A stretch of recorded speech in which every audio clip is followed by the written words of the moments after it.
Yang pertama yaitu krisis sastra Indonesia pada periode 1953 sampai 1961. Nah, pada bulan April 1952 di Jakarta mengadakan simposium tentang kesulitan-kesulitan zaman peralihan sekarang. Dalam simposium itu dilontarkan istilah krisis akhlak, krisis ekonomi, dan berbagai krisis lainnya. Nah, pada tahun 1953 di Amsterdam mengadakan tentang kesusastraan Indonesia, antara lain yang berbicara di dalam simposium tersebut adalah Asrul Sani, Sultan Takdir Ali Sahbana, Profesor Dr. Werthim, dan lain-lain. Nah, dari sinilah untuk kali pertama dibicarakan tentang kebuntutan atau kemacetan dan krisis sastra Indonesia sebagai akibat dari gagalnya revolusi Indonesia, tetapi persoalan tentang krisis baru menjadi bahan pembicaraan yang ramai ketika terbit majalah Konfrontasi pada pertengahan tahun 1954. Nah, nomor pertama majalah ini memuat esai Sujatmoko yang berjudul Mengapa Konfrontasi. Dalam karangan ini, secara tandas dikatakan oleh penulisnya bahwa sastra Indonesia penulisnya sedang mengalami krisis. Sujatmoko mengatakan bahwa sastra Indonesia sedang mengalami krisis karena yang ditulis hanya cerpen-cerpen kecil yang berlingkar sekitar psikologisme perseorangan semata-mata. Roman-roman besar tak ada yang ditulis. Nah, karangan Sujatmoko ini mendapat reaksi yang hebat, terutama dari kalangan sastrawan sendiri seperti Nugroho Noto Susanto, S.M. Ardan, Bujang Saleh, dan lain-lain.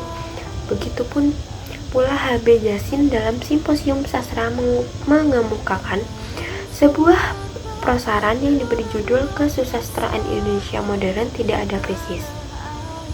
Dengan bukti-bukti dari dokumentasi yang lengkap, Jasin pun menolak sebutan adanya krisis maupun kebuntuan dalam kehidupan sastra Indonesia. Nah, dalam tulisan berjudul Situasi 1954 yang ditunjukkan kepada sahabatnya Ramadan KH, Nugroho Noto Susanto mencoba mencari latar belakang timbulnya penamaan IPES Sastra Indonesia yang baginya tidak lebih hanya sebuah maid atau dagangan belaka. Menurut Nugroho, asal timbulnya tungau itu adalah pesimisme yang berjangkit dari kalangan orang-orang tertentu pada masa setelah suatu masa. Kecuali itu, Nugroho pun melihat kemungkinan bahwa golongan Old Crack angkatan 1945 pada sekitar tahun 1945 mengalami masa keemasan. Pada masa setelah tahun 1950 mengalami kemunduran. Satu penyebab utama krisis sastra Indonesia adalah minimnya buku yang diterbitkan. Balai Pustaka telah menjadi penerbit utama buku-buku sastra sejak tahun 1993, namun statusnya tidak pasti. Begitu pula dengan penerbit Pustaka Rakyat yang merupakan penerbit nasional, bersama dengan Balai Pustaka yang menerbitkan buku-buku sastra. Namun menemui berbagai permasalahan. Hal yang sama terjadi pada penerbit lain seperti Evoluo, Tintamas, dan lainnya. Bergantung pada kebutuhan majalah, tidak mengherankan jika penulis hanya menulis cerita pendek, puisi, dan lain-lainnya. Keadaan ini menyebabkan lahirnya istilah jurnal sastra. Istilah ini pertama kali disebut oleh Nugroho Noto Susanto dalam artikelnya Sitio pada tahun 1954 yang dimuat di majalah redaksi Kompas. Nugroho Noto Susanto mengemukakan bahwa sebenarnya ada periode baru setelah tahun 1950-an yang tidak sesuai. Nugroho menegaskan para sastrawan yang mulai aktif menulis pada 1950-an sudah memiliki titik tolak tradisi Indonesia. Karakter pada peniru Belanda atau Eropa semakin menurun. Melihat ke luar negeri tidak hanya mengaruhi Eropa, tetapi tentang seluruh dunia. Adapun sastrawan pada periode 1953 sampai 1961 atau kerap dipanggil angkatan 50-an ini banyak sekali menghasilkan sajak-sajak. Secara garis besar sajak-sajaknya ini dibedakan menjadi dua kriteria, yakni sebuah sajak yang berhasil diterbitkan melalui sebuah buku dan sajak-sajak yang hanya diterbitkan melalui sebuah majalah saja. Adapun para penyair yang membuat sajak tersebut yakni Toto Sudarto Bahtiar atau kerap dipanggil Toto yang lahir pada 12 Oktober 1929 yang telah membuat sebuah karya fenomenal bernama Ibu Kota Senja yang terbit pada 1951. Meskipun ia terbit pada 1951, ia tetap dikategorikan menjadi sastrawan angkatan ini karena sastra-sastranya yang lain terbit pada tahun 53. Adapun nada umum atau haluan yang dikenakan oleh Toto ini bersifat murung dan keterasingan. Hal ini dapat kita telisik melalui karyanya tadi, yakni Ibu Kota Senja, yang melukiskan tentang getirnya kehidupan ibu kota terkhusus pada suasana masyarakat-masyarakat terasing. Toto juga telah menerbitkan 2 buah buku sajak yang dimana berjudul Suara dan Etsa, yang atas karya itu pula mendapat penghargaan Sastra Nasional Terbaik dari BMKN tahun 1955 sampai 1956. Dalam sajaknya, Toto mengajak para pembacanya untuk berfilsafat mengenai waktu, kemerdekaan, maut, bahkan penerimaan tentang takdir. Toto merasa sebagai seorang penyair seharusnya menjadi pengembara yang selalu mengidentifikasi dirinya dengan masyarakat-masyarakat terasing. Selain menerbitkan sebuah sajak dan sastra lain, Toto juga berhasil menerbitkan sebuah esai. Ia juga kerap menulis esai-esai menarik dan ia juga menerbitkan sebuah buku dari Ernest Hemingway dan kemudian merefleksinya ke dalam bahasa Indonesia. Para pembuat sajak lain yakni Willy Brodus Surendra Broto atau yang kerap dipanggil W.S. Rendra yang merupakan sastrawan terpenting pada era ini. W.S. Rendra sendiri lahir pada 7 November 1975 dan sajak-sajaknya ini menarik karena bentuk kesederhanaan pemilihan kosakatanya. Sajak-sajak awal yang dibuat oleh Rendra ini kemudian terbit dalam Balada Orang-orang Tercinta pada tahun 1907. Yang Rendra sendiri mendapatkan hadiah sastra nasional untuk puisi tahun 1955 sampai dengan 1956 sebagai salah seorang penyair terbaik. Dalam sajak-sajaknya, Rendra ini memiliki kesederhanaan dalam pemilihan materi dan Rendra memiliki gaya pandang yang berbeda. Ia kerap kali melakukan pertentangan perpikiran masyarakat-masyarakat komunal atau masyarakat-masyarakat umum. Rendra sendiri banyak melakukan pembelaan terhadap orang-orang terpinggir, terasing, dan nada semangat sajaknya ini bertema kemerdekaan sama seperti sastrawan-sastrawan pada angkatannya yang menjunjung tinggi nilai kecintaan terhadap. Untuk selanjutnya ini Ramadan KH atau Ramadan Karta Hadimaja yang lahir di Bandung pada 15 Maret 1927. Sajak-sajaknya ini dituliskan ketika ia sudah pulang dari Spanyol dan membuat sebuah buku yang berjudul Priangan Si Jelita. Dan kemudian ia juga membuat sajak yang bernama Dendang Sayang. Dan isi sajak-sajak Ramadan KH sendiri lebih berfokus pada kekecewaan atau kegelisahan terhadap nasib bangsa Indonesia setelah merdeka, karena di dalam pemerintahan terdapat sekali politisasi atau kecurangan-kecurangan dalam berpolitik. Kemudian pembuat sajak keempat yang merupakan sastrawan fenomenal yaitu Kirdo Mulyo yang lahir pada tahun 1930 di Yogyakarta. Isi dari sajak-sajak Ridho Mulyo ini terkesan panjang dan iramanya sangat mendayu-dayu, lamban dan mengingatkan pada tembang-tembang Jawa.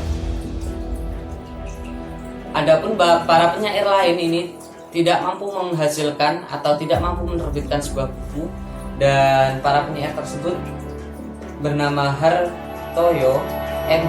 Husein Umar, Oleh Suwardi, Sugiarta, Surahman, dan teman-temannya.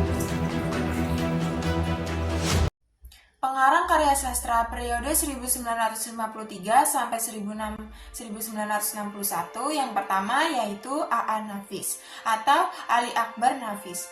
Sepanjang karirnya ia lebih dikenal dengan namanya yang lebih simpel yaitu A.A. Nafis. Ia lahir di Padang, Sumatera Barat tanggal 17 November 1924. Nafis memulai karirnya sebagai penulis ketika usianya sekitar 30-an. Sebenarnya ia sudah mulai aktif menulis sejak tahun 1950. Akan tetapi kepenulisannya baru diakui sekitar tahun 1955. Sejak cerpennya banyak muncul di beberapa majalah seperti Kisah Mimbar Indonesia, Budaya, dan Roman. Contoh karyanya seperti Cerita Tiga Malam, Dermaga, Dengan Empat Skoci, dan surat-surat drama. Yang kedua yaitu Toha Mohtar. Toha Mohtar, sastrawan yang terkenal dengan karyanya yang berjudul Pulang. Penggunaan namanya samaran dalam karangan merupakan salah satu ciri Toha Mohtar yang kurang senang terhadap publikasi. Nama samaran yang sering digunakan dalam karya sastranya antara lain yaitu Badarijah UP atau nama kakak perempuannya, Matu Lesi, M. Lesi, Tati Mohtar, Eli, Gutomo, Wahyudi, dan Ridwan. Toha Mohtar lahir tanggal 17 September 1926 di Ngadiluih, Kediri, Jawa Timur.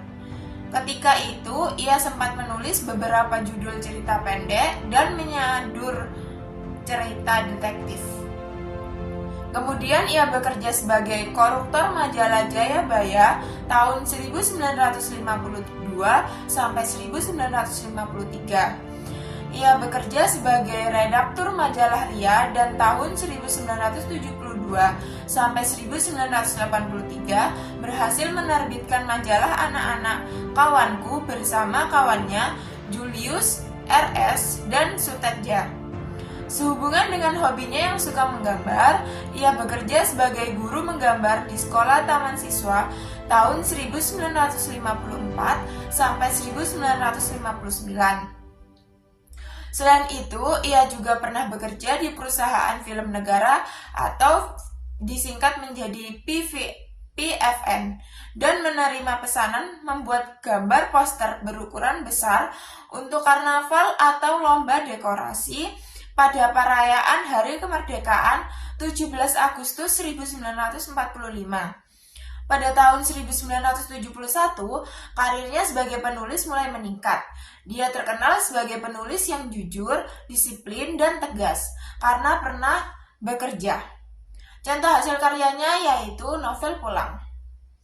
Yang ketiga yaitu Iwan Simatupang. Iwan Simatupang, sastrawan tahun 1960-an. Menulis karya-karya yang bersifat konvensional dan karena itu dianggap pembawa angin baru dalam kesusastraan Indonesia. Iwan Simatupang lahir di Sibolga, Sumatera Utara. Tanggal 18 Januari 1928 dengan nama Iwan Martua dengan Simatupang. Dia dianggap sebagai anak yang cerdas. Dia dibesarkan dalam keluarga Islam. Ayahnya seorang haji yang mengajari Iwan membaca Al-Quran. Sebagian masa kecil Iwan dilaluinya di Aceh, daerah yang dikenal sebagai Serambi Mekah. Kemudian, pada masa remajanya, ia tinggal di Sibolga, tempat kelahirannya, yaitu pusat agama Protestan di Sumatera Utara. Iwan belajar mengaji Al-Quran dari orang tuanya. Karya novelnya itu seperti Merahnya Merah, Ziarah, Kering. Lalu yang terakhir yaitu Subagio Sastrowardojo yang terkenal sebagai penyair. Di samping itu, ia juga menulis cerpen dan esai. Dia lahir 1 Februari 1924 di Madiun, Jawa Timur dan meninggal di Jakarta pada usia 72 tahun 18 Juli 1996. Dia mengambil tema-tema karya sastranya dari segala penjuru, dari agama Kristen, mitologi Jawa, agama Islam, dan kekafiran modern. Sebagai seorang penyair modern, ia menanggung segala duka cita yang wajar bagi seorang manusia modern. Ada 3 motif pokok dalam puisi-puisinya yaitu kesepian, cinta jasmania, dan nasib yang tidak menentu dengan maut sebagai ketidakmenentuan yang paling mengerikan.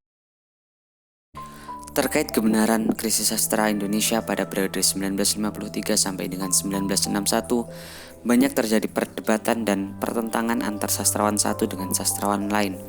Yang pasti, sastrawan pada angkatan ini telah memberikan warna pada perkembangan sastra Indonesia. Para pengarang yang handal, kemudian karya-karya yang spektakuler. Sudah sepantasnya sebagai generasi penerus Indonesia untuk tetap melestarikan dan mengangkat tema-tema kesastraan agar tidak terjadi ketimpangan atau bahkan krisis sastra seperti yang terjadi pada periode ini. Sudah sepantasnya kita sebagai generasi bangsa untuk tetap menjunjung tinggi sastra dan kebudayaan nasional kita.